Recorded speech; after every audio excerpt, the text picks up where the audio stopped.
بسم الله الرحمن الرحيم.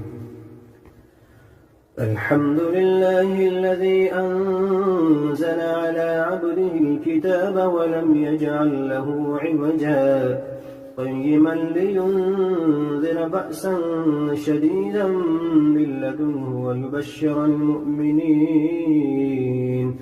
ويبشر المؤمنين الذين يعملون الصالحات أن لهم أجرا حسنا ماكثين فيه أبدا وينذر الذين قالوا اتخذ الله ولدا ما لهم به من علم ولا لآبائهم كبرت كلمة تخرج من أفواههم إن يقولون إلا كذبا فلعلك باخع نفسك على آثارهم إن لم يؤمنوا بهذا الحديث أسفا إنا جعلنا ما على الأرض زينة لها لنبلوهم أيهم أحسن عملا وإنا لجاعلون ما عليها صعيدا جرزا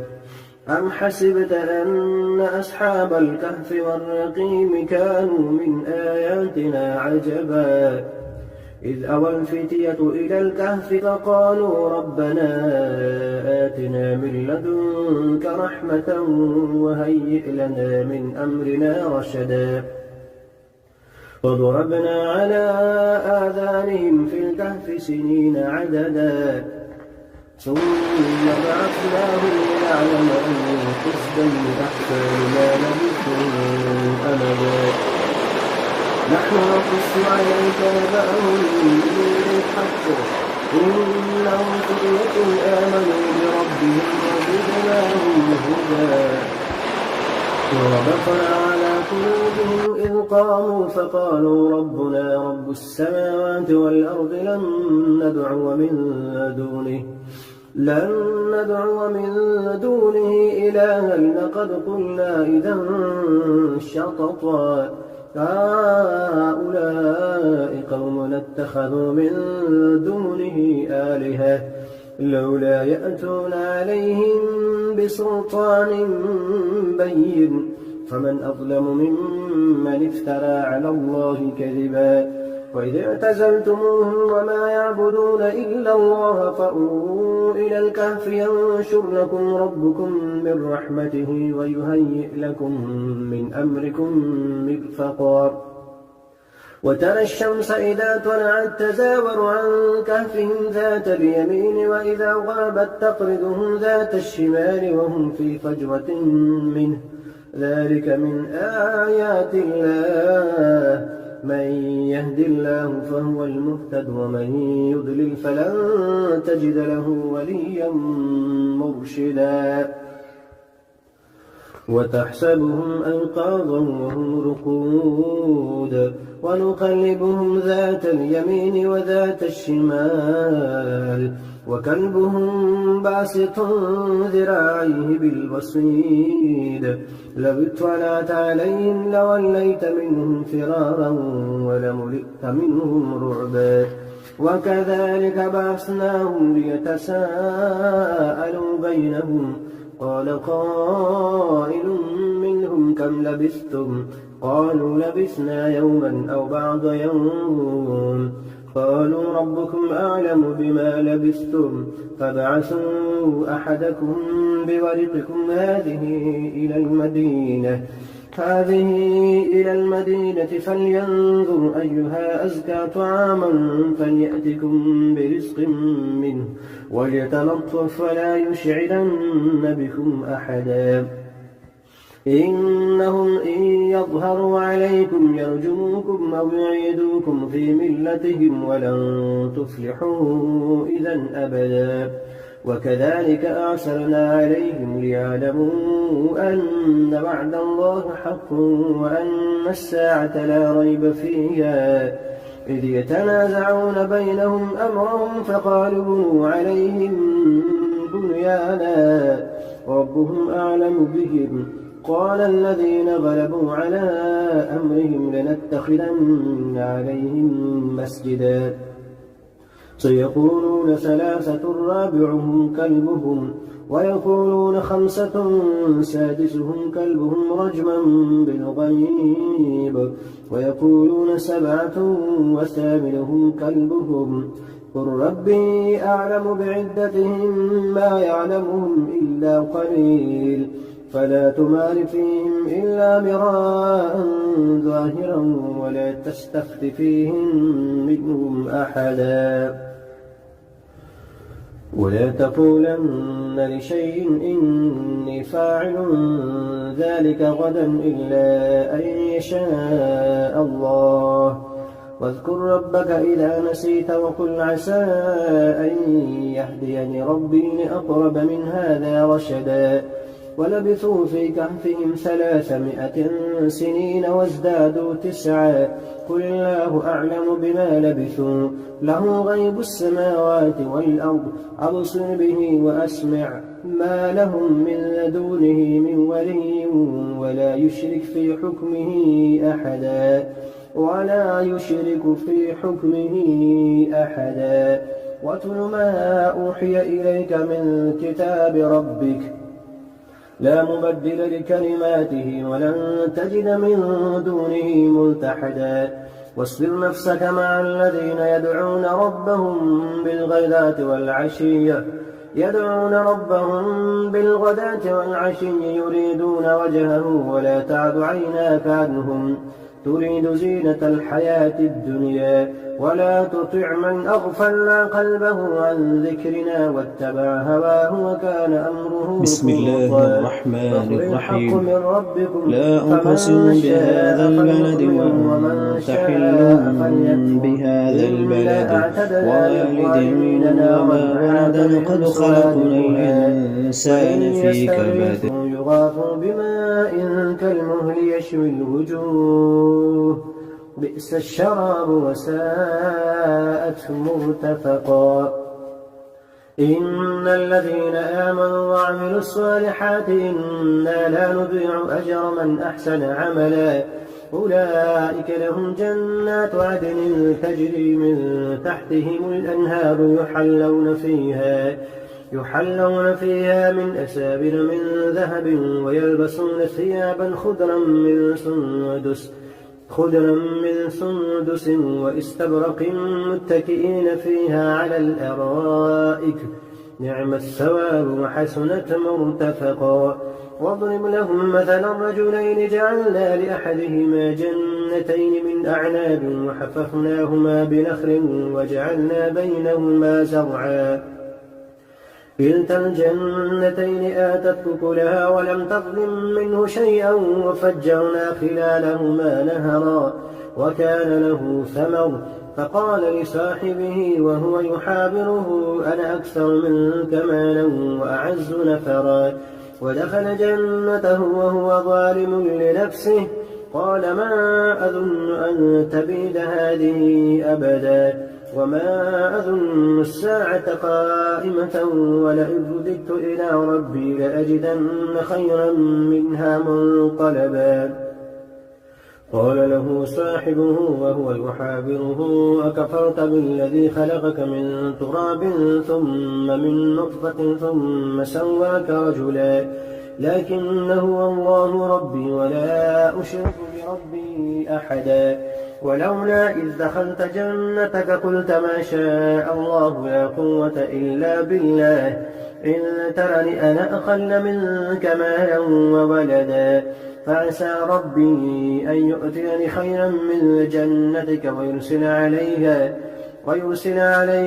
حسبانا من السماء فتصبح صعيدا زلقا أو يصبح ماؤها غورا فلن تستطيع له طلبا وأحيط بثمره فأصبح يقلب كفيه على ما أنفق فيها وهي خابية على عروشها ويقول يا ليتني لم أشرك بربي أحدا ولم تكن له فئة ينصرونه من دون الله وما كان منتصرا هنالك الولاية لله الحق هو خير ثوابا وخير عقبا. واضرب لهم مثل الحياة الدنيا كماء إن أنزلناه من السماء فاختلط به نبات الأرض فأصبح هشيما تذروه الرياح وكان الله على كل شيء مقتدرا. المال والبنون زينة الحياة الدنيا والباقيات الصالحات خير عند ربك ثوابا وخير أملا. ويوم نسير الجبال وترى الأرض بارزة وحشرناهم فلم نغادر منهم أحدا وعرضوا على ربك صفا لقد جئتمونا كما خلقناكم أول مرة بل زعمتم أن لن نجعل لكم موعدا. ووضع الكتاب فترى المجرمين مشفقين مما فيه ويقولون يا ويلتنا ما لهذا الكتاب لا يغادر صغيرة ولا كبيرة إلا أحصاها ووجدوا ما عملوا حاضرا ولا يظلم ربك أحدا. وإذ قلنا للملائكة اسجدوا لآدم فسجدوا إلا إبليس كان من الجن ففسق عن أمر ربه أفتتخذونه وذريته أولياء من دوني وهم لكم عدو بئس للظالمين بدلا. ما أشهدتم خلق السماوات والأرض ولا خلق أنفسهم وما كنت متخذ المضلين عضدا. ويوم يقول نادوا شركائي الذين زعمتم فدعوهم ولم يستجيبوا لهم وجعلنا بينهم موبقا. ورأى المجرمون النار فظنوا أنهم مواقعوها ولم يجدوا عنها مصرفا. ولقد صرفنا في هذا القرآن للناس من كل مثل وكان الإنسان أكثر شيء جدلا. وما منع الناس أن يؤمنوا إذ جاءهم الهدى ويستغفروا ربهم إلا أن تأتيهم سنة الأولين أو يأتيهم العذاب قبلا. وما نرسل المرسلين إلا مبشرين ومنذرين ويجادل الذين كفروا بالباطل ليدحضوا به الحق واتخذوا آياتي وما أنذروا هزوا. ومن أظلم ممن ذكر بآيات ربه فأعرض عنها ونسي ما قدمت يداه إنا جعلنا على قلوبهم أكنة أن يفقهوه وفي آذانهم وقرا وإن تدعهم إلى الهدى فلن يهتدوا إذا أبدا. وربك الغفور ذو الرحمة لو يؤاخذهم بما كسبوا لعجل لهم العذاب بل لهم موعد لن يجدوا من دونه موئلا. وتلك القرى أهلكناهم لما ظلموا وجعلنا لمهلكهم موعدا. وإذ قال موسى لفتاه لا أبرح حتى أبلغ مجمع البحرين أو أمضي حقبا فلما بلغا مجمع بينهما نسيا حوتهما فاتخذ سبيله في البحر سربا فلما جاوزا قال لفتاه آتنا غداءنا لقد لقينا من سفرنا هذا نصبا. قال أرأيت إذ أوينا إلى الصخرة فإني نسيت الحوت وما أنسانيه إلا الشيطان أن أذكره واتخذ سبيله في البحر عجبا. قال ذلك ما كنا نبغي فارتد على آثارهما قصصا فوجدا عبدا من عبادنا آتيناه رحمة من عندنا وعلمناه من لدنا علما. قال له موسى هل أتبعك على أن تعلمني مما علمت رشدا قال إنك لن تستطيع معي صبرا وكيف تصبر على ما لم تحط به خبرا قال ستجدني إن شاء الله صابرا ولا أعصي لك أمرا. قال فإن اتبعتني فلا تسألني عن شيء حتى أحدث لك منه ذكرا. فانطلقا حتى إذا ركبا في السفينة خرقها قال أخرقتها لتغرق أهلها لقد جئت شيئا إمرا. قال ألم أقل إنك لن تستطيع معي صبرا. قال لا تؤاخذني بما نسيت ولا ترهقني من أمري عسرا. فانطلقا حتى إذا لقيا غلاما فقتله. قال أقتلت نفسا زكية بغير نفس لقد جئت شيئا نكرا. قال ألم نقل لك إنك لن تستطيع معي صبرا. قال إن سألتك عن شيء بعدها فلا تصاحبني قد بلغت من لدني عذرا. فانطلقا حتى إذا أتيا أهل قرية استطعما أهلها فأبوا أن يضيفوهما فوجدا فيها جدارا يريد أن ينقض فأقامه. قال لو شئت لاتخذت عليه أجرا. قال هذا فراق بيني وبينك سأنبئك بتأويل ما لم تستطع عليه صبرا. أما السفينة فكانت لمساكين يعملون في البحر فأردت أن أعيبها وكان وراءهم ملك يأخذ كل سفينة غصبا. وأما الغلام فكان أبواه مؤمنين فخشينا أن يرهقهما طغيانا وكفرا فأردنا أن يبدلهما ربهما خيرا منه زكاة وأقرب رحما.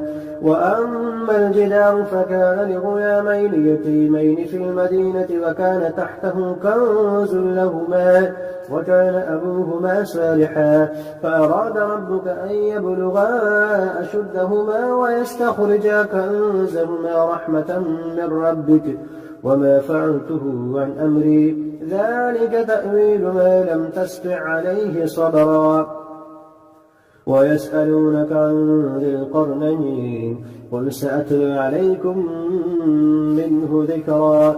إنا مكنا له في الأرض وآتيناه من كل شيء سببا فأتبع سببا حتى إذا بلغ مغرب الشمس وجدها تغرب في عين حمئة ووجد عندها قوما. قلنا يا ذا القرنين إما أن تعذب وإما أن تتخذ فيهم حسنا. قال أما من ظلم فسوف نعذبه ثم يرد إلى ربه فيعذبه عذابا نكرا. وأما من آمن وعمل صالحا فله جزاء الحسنى وسنقول له من أمرنا يسرا. ثم أتبع سببا حتى إذا بلغ مطلع الشمس وجدها تطلع على قوم لم نجعل لهم من دونها سترا كذلك فقد أحطنا بما لديه خبرا. ثم أتبع سببا حتى إذا بلغ بين السدين وجد من دونهما قوما لا يكادون يفقهون قولا. قالوا يا ذا القرنين إن يأجوج ومأجوج مفسدون في الأرض فهل نجعل لك خرجا على أن تجعل بيننا وبينهم سدا. قال ما مكنني فيه ربي خير فأعينوني بقوة أجعل بينكم وبينهم ردما. آتوني زبر الحديد حتى إذا ساوى بين الصدفين قال انفخوا حتى إذا جعله نارا قال آتوني أفرغ عليه قطرا. فما استطاعوا أن يظهروه وما استطاعوا له نقبا. قال هذا رحمة من ربي فإذا جاء وعد ربي جعله دكا وكان وعد ربي حقا.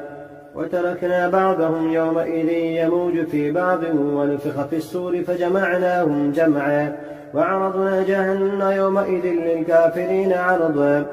الذين كانت أعينهم في غطاء عن ذكري وكانوا لا يستطيعون سمعا. أفحسب الذين كفروا أن يتخذوا عبادي من دوني أولياء إنا أعتدنا للكافرين نزلا. قل هل ننبئكم بالأخسرين أعمالا الذين ضل سعيهم في الحياة الدنيا وهم يحسبون أنهم يحسنون صنعا أولئك الذين كفروا بآيات ربهم ولقائه فحبطت أعمالهم فلا نقيم لهم يوم القيامة وزنا إن الذين آمنوا ذلك جزاؤهم جهنم بما كفروا واتخذوا آياتي ورسلي هزوا إن الذين آمنوا وعملوا الصالحات كانت لهم جنات الفردوس نزلا خالدين فيها لا يبغون عنها حولا قل لو كان البحر مدادا لكلمات ربي لنفد البحر قبل أن تنفد كلمات ربي ولو جئنا بمثله مددا قل إنما أنا بشر مثلكم يوحى إلي أنما إلهكم إله واحد فمن كان يرجو لقاء ربه فليعمل عملا صالحا ولا يشرك بعبادة ربه أحدا.